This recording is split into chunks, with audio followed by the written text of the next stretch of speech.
Sometimes, when nothing goes your way, you just need to take a couple shots to get back into the groove. My motto is why not, and I always stick by it, regardless of what people say, what is possible, what's not possible. I continue to think why not and continue to strive to be the best I can be.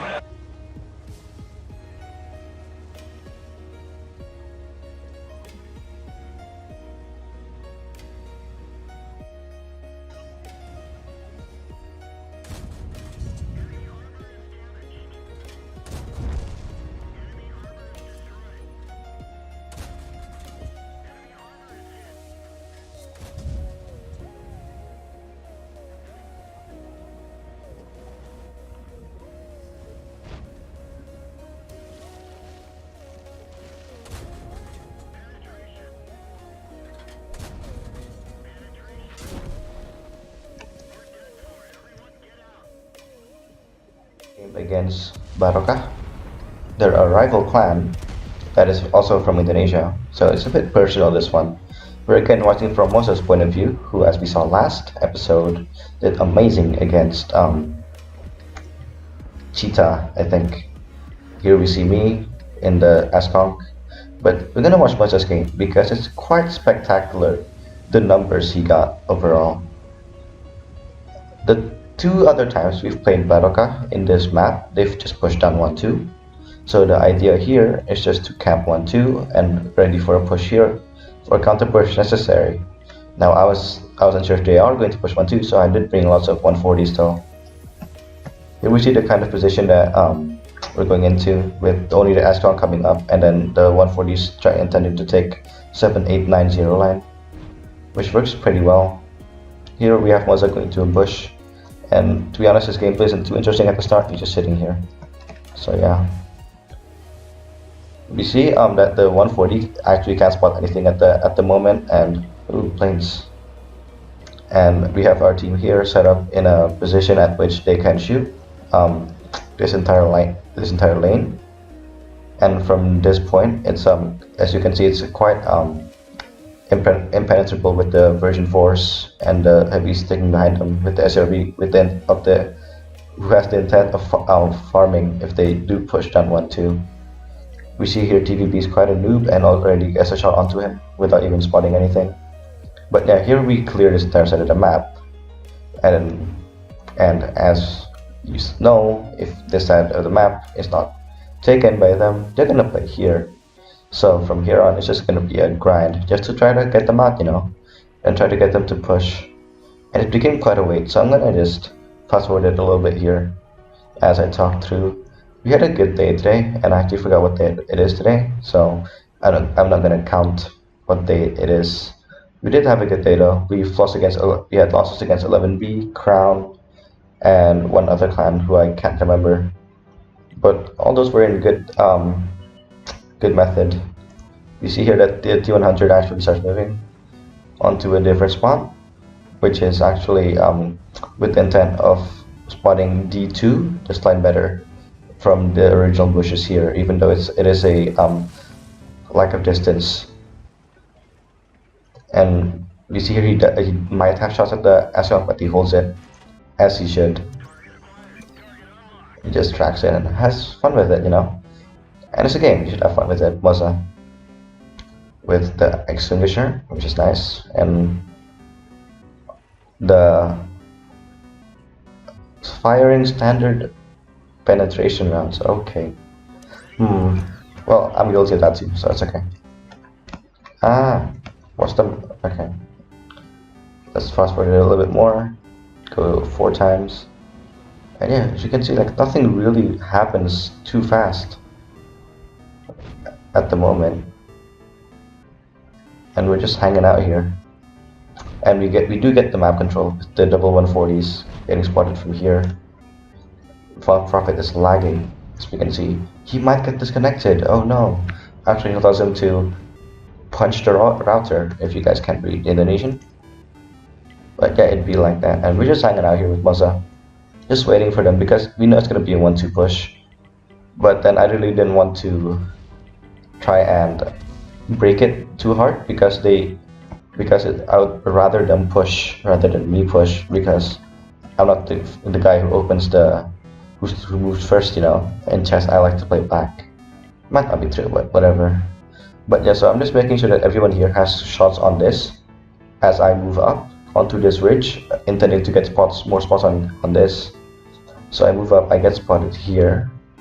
And now I have this ridge, I can play here and try not to get farmed. While Moza had his signs out here, he can cover me from a push from here, which was what I was really scared of. That's why we had the SRB set up around here and the heavies set up a little bit to the left so that they do have shots onto this. But for the moment, we do not spot anything. Interesting. TVBee takes another shot at one point in time, because he's a noob.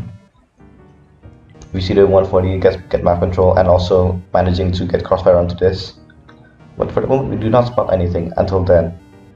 We spot the bad chat, everyone shoots him. Very important to shoot.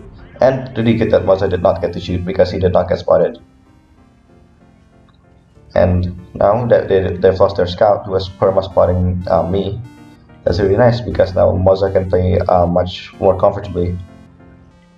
And we had good crossfire from all the way back there. Now we can start pushing it to 6-8 force, just making sure that they have render onto this so that they can shoot it. So these guys needed to move up while Fallen Prophet gets DC'd. Moza spots 277 pushing and spots a pretty large group of their tanks pushing, and here we start to see the damage spotting just start racking up for Moza. See the shots happening. We spot another tank. We get even more spotting damage, more spotting damage, more spotting damage. Feels good playing a light tank in a clan wars because you just hang out and you just get lots of things if the call just did it correctly. 140 start advancing up, putting more pressure onto this. And now suddenly he says, well, you should move up closer, and telling Moza that he can move up to this low row of bushes to spot more. But he was scared because at this point we didn't know if they had another scout, but he goes for it anyways. So it's been 9 minutes to the game and the action's only picking up now. Moza does not get spotted here, which is really key. Now he can just farm all the spotting damage from here. Perma spotting them the entire time. But we're up to 4.2k now. From shots all the way from the group back there, from the S-Conk, who ends up dying because he's a noob, and also from the 140s, shooting across.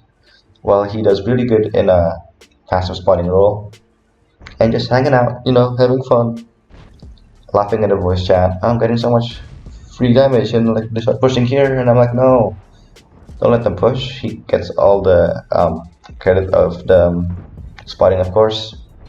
We see an HE shot bounce off that I7, and we see almost their entire team spotted now onto here.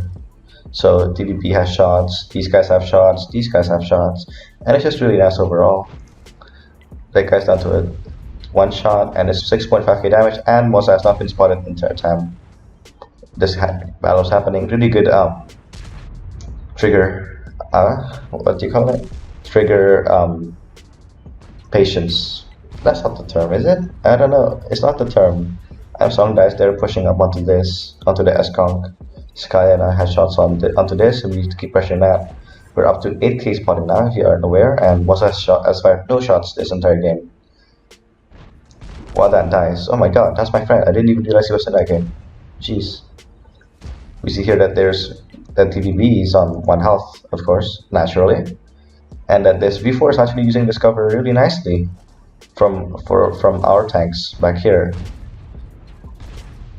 But he does get shot from the eventually something penetrates. And yeah, from this point on, it's just easy because they're all stuck onto this corridor of the map, and then we have total control over everything else. This 430 starts moving up on Skaya.